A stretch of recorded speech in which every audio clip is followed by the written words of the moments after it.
Então, pessoal, é o seguinte, o que a gente vai começar a ver agora?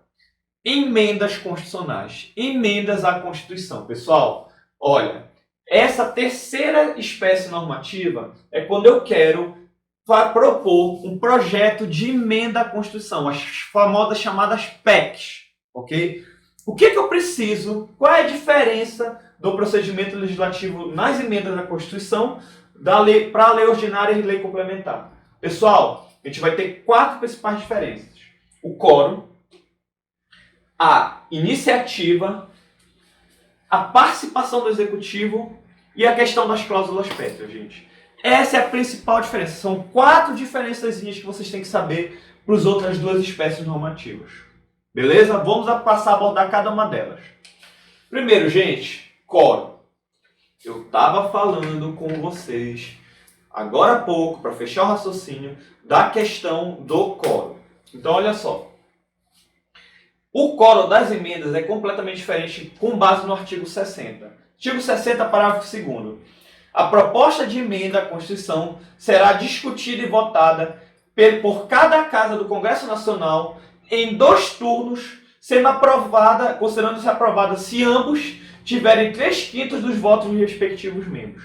Então, gente, eu só posso aprovar uma proposta de emenda à Constituição se eu tiver aprovação em 2 turnos de 3/5 dos membros de cada casa. Então, vejam que é uma escadinha que eu estou subindo. Bora lá. Lei ordinária.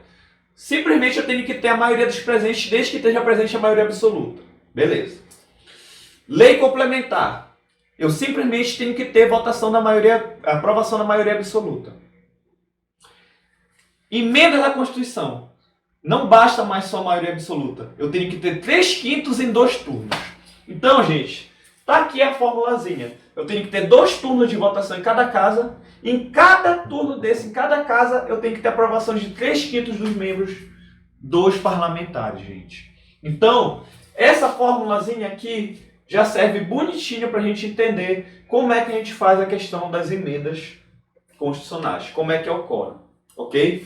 Então, é só simplesmente uma escada. Quanto mais grave, vamos dizer assim, quanto mais importante é o direito que eu vou tutelar, quanto mais importante é a votação, mais rígido é o procedimento. Então, uma escadinha que eu venho da lei ordinária é mais simples, lei complementar, ela fica um pouco mais difícil, emenda à Constituição, ela fica mais difícil ainda. Emenda à Constituição é o mais difícil do procedimento legislativo. Ok, pessoal?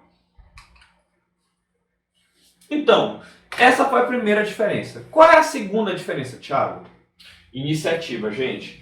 A gente tem um rol específico de iniciativa para poder dar início a um projeto de emenda à Constituição. Para dar início a uma PEC, eu tenho um rol específico, que seria 1/3 no mínimo dos membros da Câmara ou do Senado. Então, eu tenho que ter um mínimo de 1/3 de uma casa ou de outra para dar início à proposta de emenda à Constituição. O presidente da República e mais da metade das assembleias legislativas, das unidades da federação, manifestando-se cada uma delas pela maioria relativa de seus membros. Então, olha só, gente, eu tenho que ter, esses daqui são os legitimados para a proposta de emenda à Constituição, ok? É um rol muito mais restrito do que o dos outros 2. Ok, gente? Terceira diferença, gente. Eu quero que vocês olhem isso aqui e me digam.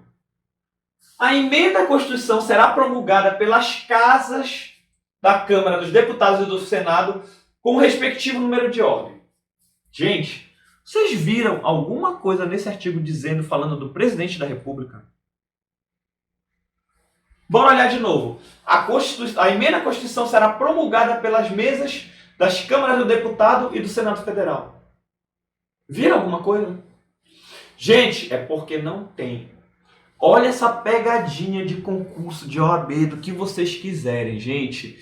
Proposta de emenda à Constituição não tem a participação do presidente da República. Olha aqui, gente. Na PEC, não há participação do presidente da República no processo. Ele só pode participar se for bem aqui, olha só.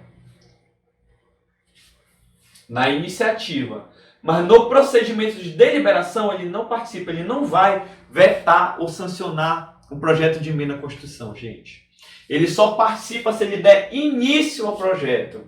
Então ele vai participar aqui. Ele não vai ter, na fase constitutiva, uma participação, gente. Ele não tem essa participação. A gente não tem aquela fusão de vontades que eu coloquei para vocês. É simplesmente do legislativo, gente. São as casas do legislativo que vão deliberar sobre a PEC, sobre o processo de emenda à Constituição.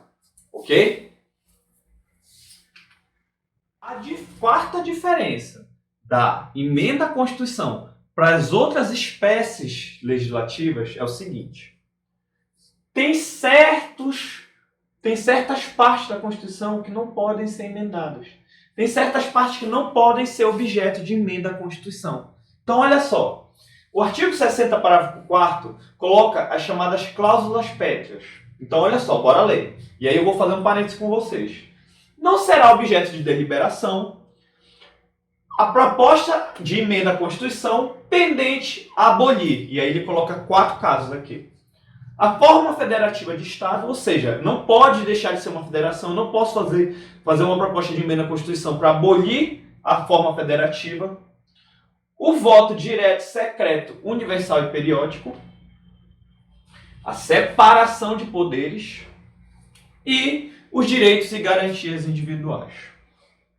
Agora, olha só o que eu vou falar para vocês. Prestem bem atenção nisso. No inciso segundo, vocês estão vendo obrigatório? Olha só o que eu não posso abolir. Voto direto, secreto, universal e periódico. Vocês estão vendo aí a palavra obrigatório?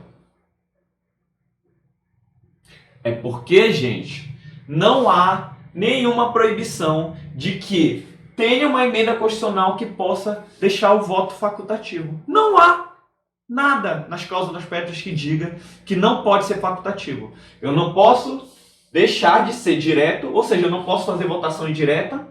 Não pode deixar de ser secreto, ou seja, não posso obrigar todo mundo a dizer qual é o seu voto.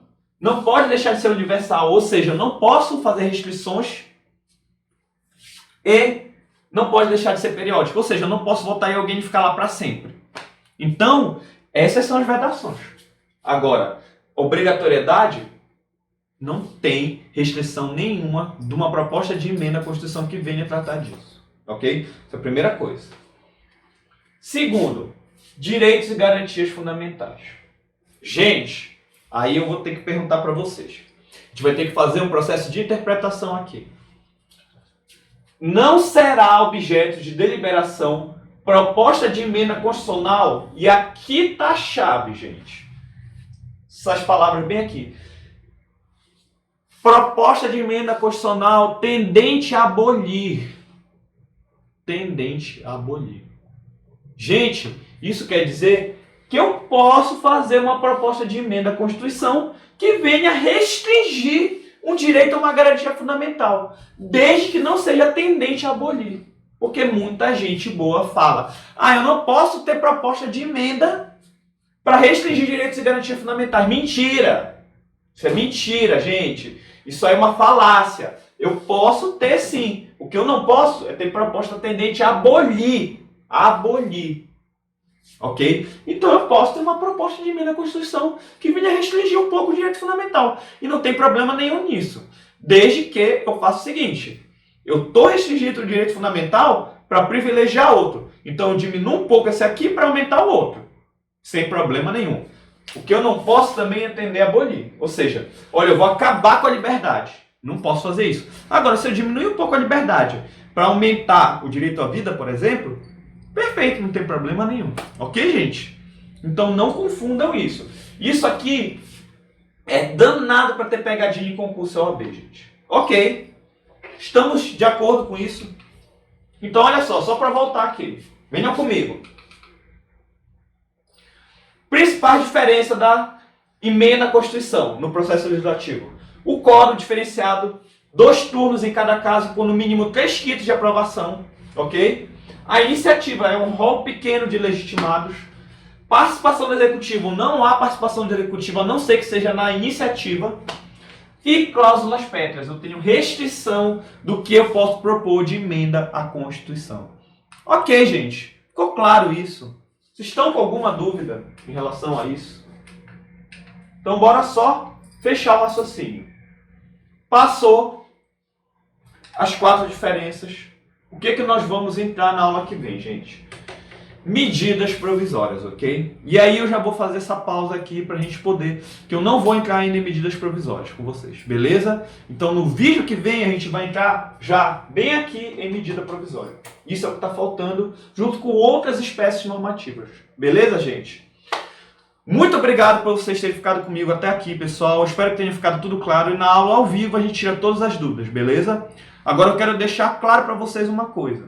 Aliás, claro não. Eu quero deixar uma pulga atrás da orelha de vocês. A gente estava falando de lei ordinária e a gente estava falando de lei complementar. E a gente falou que o quórum é muito mais rígido da lei complementar, mas muito. Pergunta para vocês me responderem. Existe hierarquia? Existe diferença? É mais importante a lei complementar do que a lei ordinária? Porque se o quórum é muito mais rígido, eles têm diferença de importância? Posso dizer que uma lei complementar é mais importante que uma lei ordinária? Que ela é superior a uma lei ordinária? Próxima aula, na aula ao vivo, eu quero a resposta de vocês, ok? Abraço, galera. Tchau.